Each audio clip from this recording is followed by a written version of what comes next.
The first game between the Rams and the Raiders, regular season game that is, since 1994 here in Southern California. Matthew Stafford is on injured reserve. John Wolford, he's got a neck injury. Bryce Perkins has started as well this year. Caleb Burton live at SoFi. Tom Pelissero, our insider as well. Tom, are you telling me there is actually a chance this is Baker Mayfield's game tonight for the Rams? Well, Andrew, here's what I can tell you. Baker Mayfield is expected to be active and in uniform for this game with the Rams just 2 days after they claimed him off waivers. And my understanding is there is a real chance that Mayfield could end up playing in this game. That is going to depend in large part on how John Wolford is feeling. He is listed as questionable with a neck injury that has been bothering him for quite some time, has flared up on recent occasions here. He did move around. Wolford did, I'm told, well in practice on Wednesday, lending some optimism that he's going to be good to go, but they potentially could take this all the way down until 90 minutes before kickoff or all the way up until kickoff just to make sure that Wolford is in a good spot. Mayfield got claimed 4 p.m. Eastern time on Tuesday, was already set on a flight, flew to L.A., got into the playbook. I'm told he got a full install in on Wednesday. He is up to speed on the game plan, hasn't really practiced, just had one walkthrough. But yes, there is a scenario that Baker Mayfield could be on the field for the Rams tonight. Tom, as crazy as it sounds, with such a quick turnaround, I was in Thousand Oaks when the news broke about Baker Mayfield joining the Los Angeles Rams. I remember texting my producer, Ken, who's standing right behind this camera, and I said, boy, do we have something to talk about, because the first time, and I would say 6 games, considering the Rams ride a 6-game losing streak, I started to feel the life come out of that locker room. Now, they're not necessarily saying Baker Mayfield is the answer to break this losing streak, but I'll say this, the coaching staff as well as the players tell me that this guy provides experience, depth, and that competitive nature. I spoke with one of the wide receivers of this team, Tutu Atwell, who has been heavily involved in this offense, considering no Cooper Kupp, no Allen Robinson. I asked him, what was your reaction knowing that Baker Mayfield may be throwing to you in this game? He says, well, at first, I was shocked. I was shocked to find out this news. But he also said that, I'm going to be working with not only Baker Mayfield, but a couple of other quarterbacks. And I asked how difficult that is to have to utilize and play with different quarterbacks with Bryce Perkins and John Wolford. He says, listen, my job and my role is to catch the ball, and everyone in this locker room is trying to get back on track. Sean McVay and this team is excited to have Baker in-house. All right, it could be Baker Mayfield tonight. It could be John Wolford tonight. You might see Bryce Perkins tonight. It should be fun tonight. Rams and Raiders, L.A., back in L.A. tonight at SoFi Stadium. Thank you, Kayla. And thank you, Tom Pelissero. More from both coming up a little bit later. Let's turn to the NFC East, where the Philadelphia Eagles have a chance to wrap up a playoff spot this week. But they got to beat the Giants.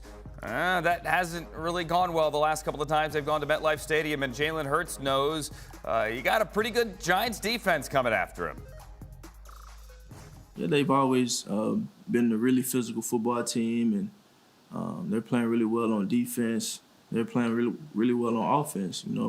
They're coached really well. They have really good players that disrupt the pocket and disruptive on the back end too. So, we just have to kind of go in there and control what we can and do our job. They are winning in, the Eagles are. Hi there, Mike Giardi, and hi there, James Palmer and Brian Baldinger as well. Winning in, beat the Giants, but they've lost the last 2 years at MetLife Stadium. Facing a totally different team this time, James. Facing Jalen Hurts playing at an MVP level. And some of that credit for his development, oddly, goes back to Brian Daboll. It does. You heard Jalen Hurts say there, Andrew, that they're coached really well. Well, obviously, their head coach was his offensive coordinator at Alabama in 2017 and is also one of Eagles head coach Nick Sirianni's biggest mentors and the guy who introduced Sirianni back in 2020 at the NFL Combine to Jalen Hurts for the very first time when Sirianni was the offensive coordinator of the Colts at that time. And Daboll told him he is just a guy that is a coach's son. He loved coaching him. He never leaves the building. He is around football all the time, takes it so serious. Now Sirianni sees that on a daily basis in Philadelphia. He pops in to the Tuesday night coaches only meeting just to get a jump start on what the game plan is going to be that week. And this was a smart week to do that. As you mentioned, and you heard Jalen Hurts say there about this talented Giants defense, they also blitz at such a high rate. It's something that they want to have an answer to everything for. And that is one aspect of Jalen Hurts that this offensive staff has been very impressed with so far. Offensive coordinator Shane Steichen said it's just been awesome watching his vision accelerate as this season's gone on, picking things up, seeing things very quickly. As he continues to prepare all those things, the Giants need to find a way to prepare for how Jalen Hurts is going to beat you. Sirianni believes what's happened in the last 2 games, with them rushing for 363 yards against the Packers, 157 of them coming from Jalen Hurts. And then the next week, that impacted how the Titans prepared for Hurts. Then he goes out and throws for over 380 yards and 3 touchdowns. It is a major impact on how defenses prepare for Hurts, as he's also preparing for this Giants blitzing defense. And it's also the explosives here as well. The Giants, however, are the only defense that has yet to allow a play of over 35 yards for a touchdown, so that stands out. But what stands out to me, Giardi, is the fact that Daniel Jones doesn't have a lot to work with. Obviously, Saquon Barkley's doing his thing. He's over 1,000 yards now. But limited weapons, and they've got to keep up with Jalen Hurts. Yeah, Andrew, in no world did I think Brian Daboll and the offensive coordinator Mike Kafka think that Darius Slayton was going to be their most targeted receiver this year. But because of injuries, because of some dissatisfaction of a first-round pick from last year, is now in Kansas City in Kadarius Toney, that's what they've had to do. I mean, Slayton wasn't even supposed to make the team, and now he's their number 1 receiver and has actually played pretty well here over the last 5 or 6 games. But this is a huge challenge for the Giants offense. They're facing a team as a top pass defense in the National Football League. The Giants, on the other hand, the 28th best passing offense. But I'm here to sort of defend Daniel Jones because I think he's done a terrific job when you consider what he doesn't have for outside weapons, that their number 1 tight end, Daniel Bellinger, hurt his eye and had to miss a chunk of games, although he just came back. And yet he has managed the football. His completion percentage is high. He's taken what's there. And he's also had some answers to the test. I think Kafka and Daboll, the idea of having good coaching has elevated Daniel Jones's play. And I'll give you one more thing. The Eagles bring pressure, whether it's just their front 4, they're hard to block.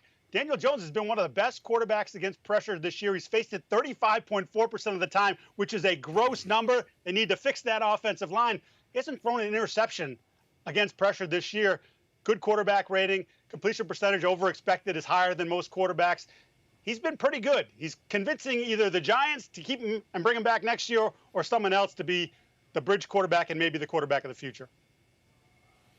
Well, Mike, if they had some explosive players on the outside, we'd know a lot more. I mean, and your points are well taken, Mike, because all you have to do is go back to last week's tie against Washington. I mean, they couldn't move the ball at the end of the first half with a chance to get points. At the end of the game, when they had possession of it, where they could have won the game, they couldn't finish it. And they had the ball 4 times in overtime, and they couldn't get themselves in position to kick a field goal. Now, it doesn't help that Richie James and Saquon Barkley are running into each other in the backfield, and Daniel Jones has nowhere to go with the ball, and it takes a sack and knocks him out of field goal range. But, you know, they just don't have the explosive players outside of Darius Slayton who can really run.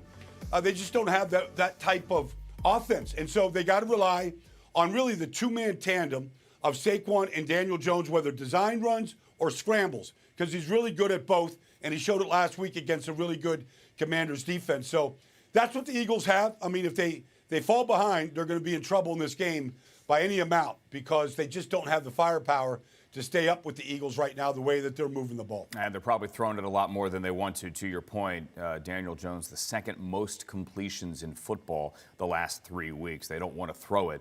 They don't want to have him with 73 completions in 3 games. Usually not a good sign. Brian Baldinger, Mike Giardi, and James Palmer, thank you both.